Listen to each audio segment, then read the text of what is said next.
Welcome to Deep Fear, where your darkest nightmares turn real. Tonight's story may just keep you awake, so let's start the video. And don't forget to subscribe. It was supposed to be our last trip together. 4 of us.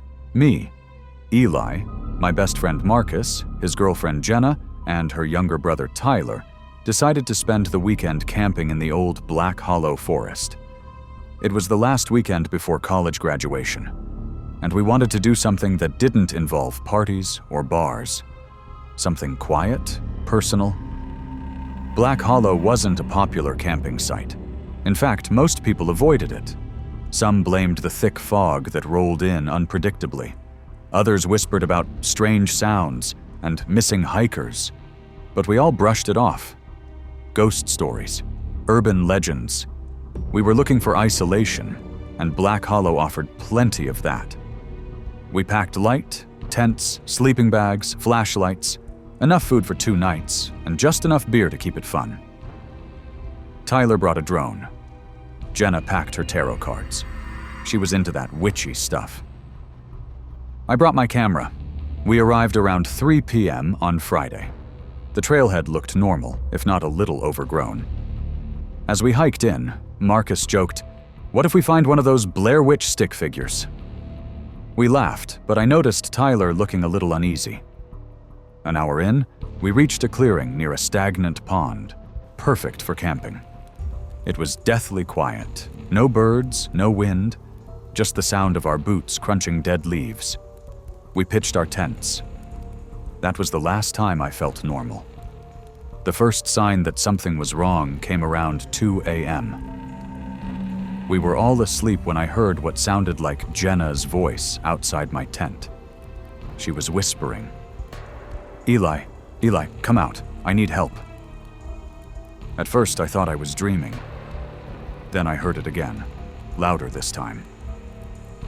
"Eli," but her voice sounded off, hollow, like it was coming from a tube. I sat up, heart pounding. The tent's zipper was still closed. I peeked outside. There was no one there. I looked over at Jenna's tent. It was zipped shut, too. No signs of movement. I crawled back into my sleeping bag, trying to convince myself I imagined it. But I didn't sleep the rest of the night. In the morning, I asked Jenna if she'd been up. "Number why?" she asked. I shrugged. "Thought I heard you talking." She laughed. "Maybe the forest wants to flirt with you." I smiled weakly, but Marcus noticed my face. "You all right?" "Yeah," I lied. That afternoon, the fog rolled in. Thick, choking, unnatural fog, like milk spilled into the air. Within 20 minutes, visibility dropped to just a few feet. Trees disappeared. The pond vanished. We couldn't even see our tents from the fire pit. "It's not supposed to be this foggy," Tyler said nervously. "Relax," Marcus said. "It'll burn off." But it didn't. That night, the fire felt small and useless. The fog absorbed the light. We stayed close, speaking in whispers. Even the crackle of the fire felt too loud. Then we heard footsteps just beyond the fog. They circled us. Slow, deliberate.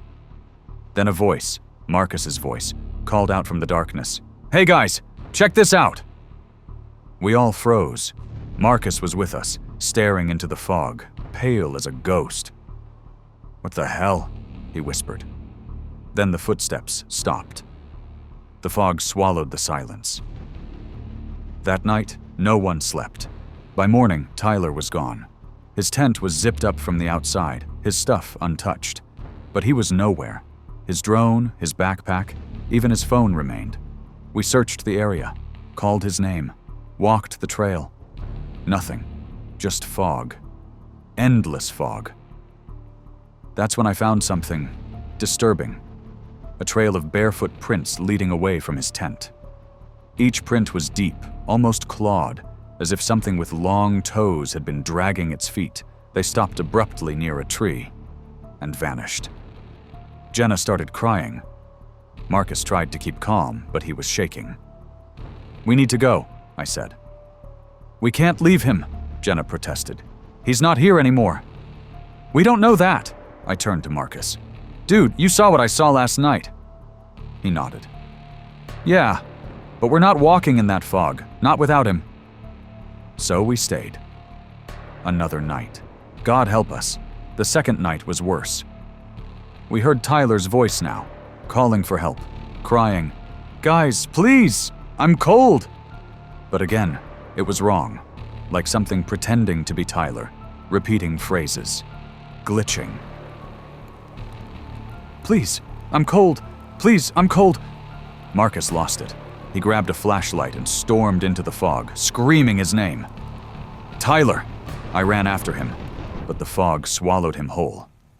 And then I heard Marcus scream, a blood-curdling animal scream, followed by nothing. I stumbled back to camp, blind, heart pounding. Only Jenna was left. We sat by the dying fire, holding each other, listening to the fog breathe. That's when it spoke to me. Yes, the fog itself. In a chorus of voices, it whispered, "You shouldn't have come here." Jenna pulled out her tarot cards like they were a weapon. "This place is alive," she whispered. "It's feeding." "On what?" "Us." She did a reading, trembling hands, cards flipping too fast. Every card was death. Every single one. Then a final card fell from the deck, one she didn't recognize. It had no number, no label, just a shadowy figure standing in fog with glowing white eyes. She stared at it. "I didn't bring this card." I took a photo of it with my camera. When I looked at the image, it was me in the fog. Same jacket, same camera, same terrified face. We both backed away from the deck. Jenna was crying again. "It's marked you." "Marked me for what?" "For whatever lives in that fog." We made a pact. We'd leave at dawn. But the fog never lifted. Our watches died, phones too. Even my camera battery drained, though I hadn't used it much. Time stopped. Jenna sat by the fire while I tried to find the trail again, leaving markers, counting trees. But every path looped back to camp. I was trapped. When I returned, Jenna was gone. Her tarot cards were scattered like leaves, leading into the trees. I followed them, step by step, fog pressing against me like a skin. Then I saw her, or something wearing her shape. But it had no face, just a black, featureless void. Her clothes, her posture, but not her. It turned slowly, and it smiled, though it had no mouth. I ran till my lungs tore open back to the camp, but the tents were gone. The pond? Gone. Only the fire pit remained, cold and dead. And something stood beside it, waiting. It wasn't human. It looked like all of them, Marcus, Jenna, Tyler, flickering in and out, wearing their voices, faces peeling, reshaping, warping. Its limbs were too long, its joints bent the wrong way. It crawled, floated, slithered all at once. When it spoke, it used my voice. "I'm Eli," it said. "I made it out." But I was right there. I turned and ran, through the trees, through the thick white, until the fog finally began to thin. I don't know how I found the trail. I don't know how long I ran. But when I burst out into the ranger station clearing, I collapsed. I was safe, but I was alone. It's been 6 years. No one believes me. They searched Black Hollow, found nothing. No tents, no clothes, no Jenna, Marcus, or Tyler. Just an old, burned-out fire pit and fog that never seemed to leave. I've tried to move on. But sometimes, when the night is too quiet, I still hear their voices. From the trees. Calling my name. "Eli? Eli?" My name is Claire Holloway, and I wish I could say this story is made up. But I can't. It happened 2 years ago, during a family camping trip in northern Vermont.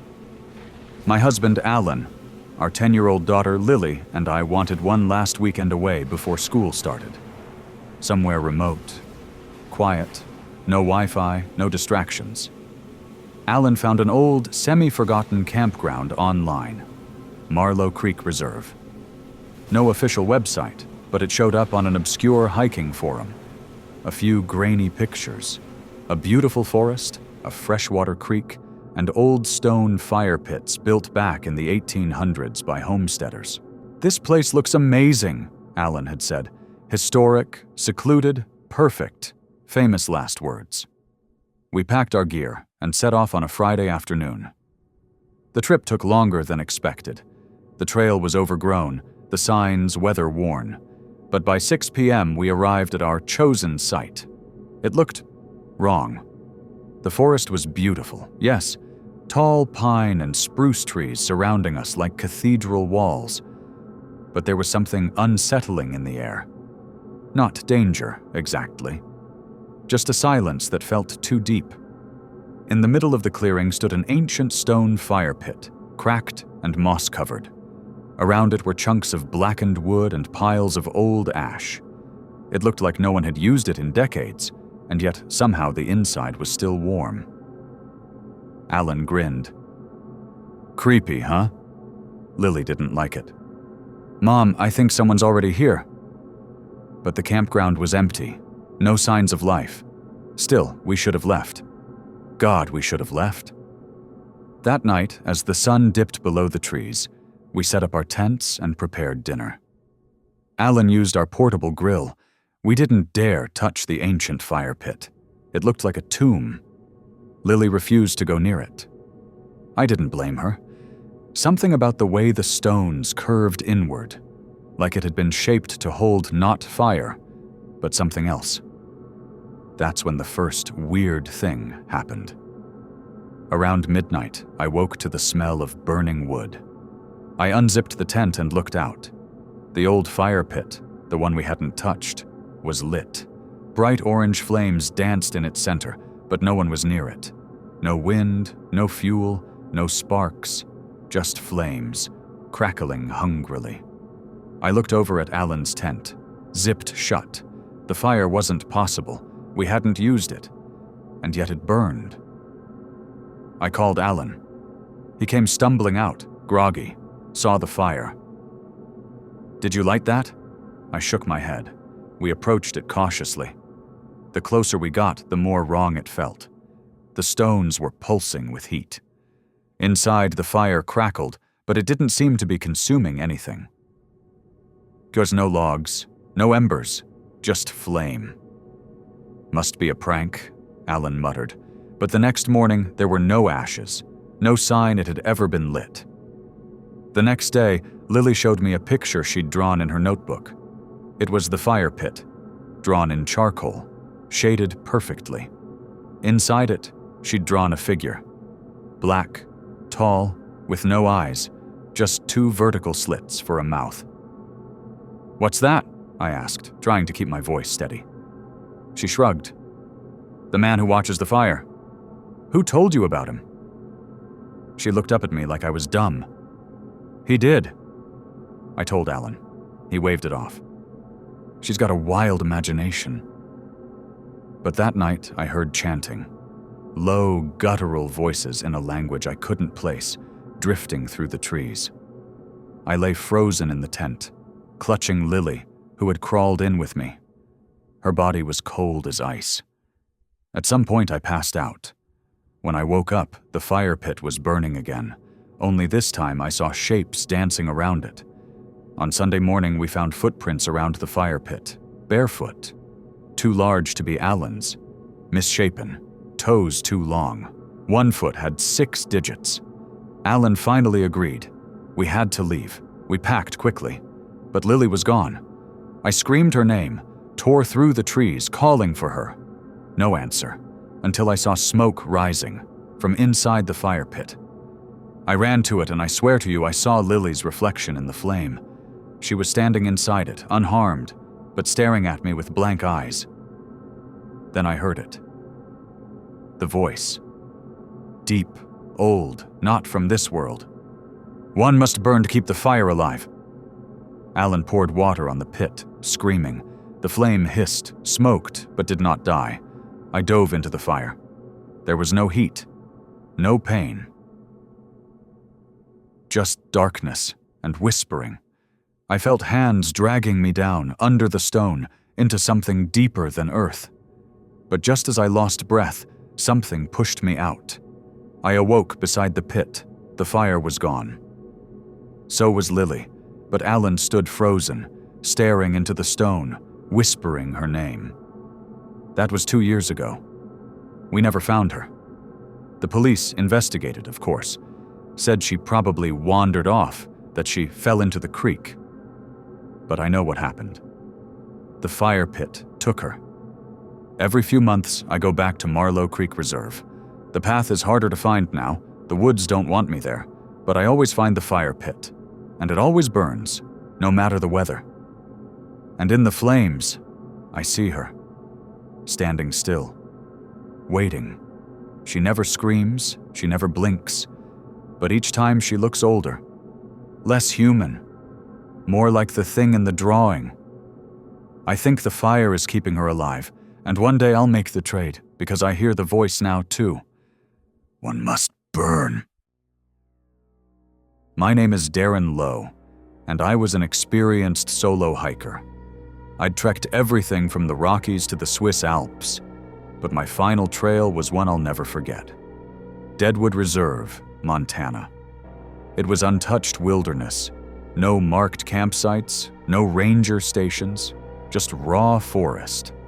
The kind of place where if something went wrong, no one would hear you scream. That was exactly what I wanted. I was running from something. Divorce, a dead-end job, a failed life. Deadwood sounded fitting. The locals warned me, said people don't come back from there, that there's something wrong with the woods. One old man at a gas station whispered, "You hear whistling at night? You don't whistle back." I laughed. I'm not laughing now. The hike in was beautiful. Pine and cedar stretched endlessly into the sky. The air was clean, untouched. I pitched my tent near a glacial stream around 6 p.m., had a small fire, boiled water, made tea, watched the sun dip behind the mountains. Then, around 1 a.m., I woke up to a strange sound. A single, clear, human whistle. 3 notes, almost like a tune. It echoed through the trees. I froze. At first I thought it was a bird, but it was too rhythmic, too intentional. Then it came again. 3 notes, from closer. I sat up, heart pounding, turned on my flashlight and stepped outside the tent. Darkness, trees, silence. I didn't sleep the rest of the night. The next morning I found something stuck in a nearby tree, a bundle of animal bones tied with red twine. It hung by a nail driven directly into the bark. Below it, etched in the wood, "Don't whistle back." I stood there, chilled. Was this a prank or a warning? I didn't know. But that night, the whistling returned. Same pattern, same tone, 3 notes. This time it circled my camp. Whistle, to the left. Whistle, behind me. Whistle, right beside my tent. I didn't breathe. Then I made the worst mistake of my life. I whistled back. The forest fell dead silent. Then, from somewhere in the dark, a reply. Not 3 notes, but 7. Same tune, only distorted. Too slow, too deep. Then the sound of something running on all 4s, crashing through trees, getting closer, fast. I backed into my tent, zipped it shut like that would help. And then, silence, until I heard it, breathing, right outside the tent wall. It was wet, gurgling like lungs full of mud. I held my breath. Then a whisper. "Why did you answer?" I screamed. But no one answered back. I broke camp at first light, but the trail was gone. No markers, no stream, no path, just endless trees. I used my compass, but it spun wildly, like it had no direction. Then I saw it, a figure between the trees. Tall, gaunt, skin like gray paper stretched over bone. No eyes, no nose, just a slit for a mouth. And from that mouth, it whistled. 3 notes, then smiled and mirrored my every move. When I stepped left, it did. When I stepped back, it followed. I ran. I must have run for hours. But every direction brought me back to the same place, a tree with my own name carved in it. Darren under it, a new message. You're already dead here. My mind broke a little. I stopped running. I sat down, and I waited. That night, the whistler came back. This time it didn't whistle. It sang, in a voice that sounded like me, but broken, like a recording on old tape. Where do you think you're going?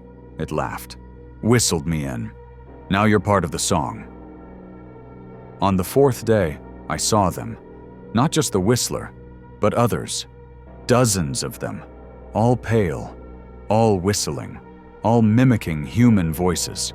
One sounded like my ex-wife. Another like my mother. One even spoke in my own father's voice, and he's been dead 10 years. They surrounded my camp, chanting, singing, whistling, and then they began digging. Not in the dirt, but under my tent. Clawed hands scraping silently. That's when I realized. They weren't trying to kill me. They were trying to bury me. So I did the only thing I could. I ran into the dark. Eventually, I collapsed. My body couldn't go anymore. The forest was darker than I'd ever seen it.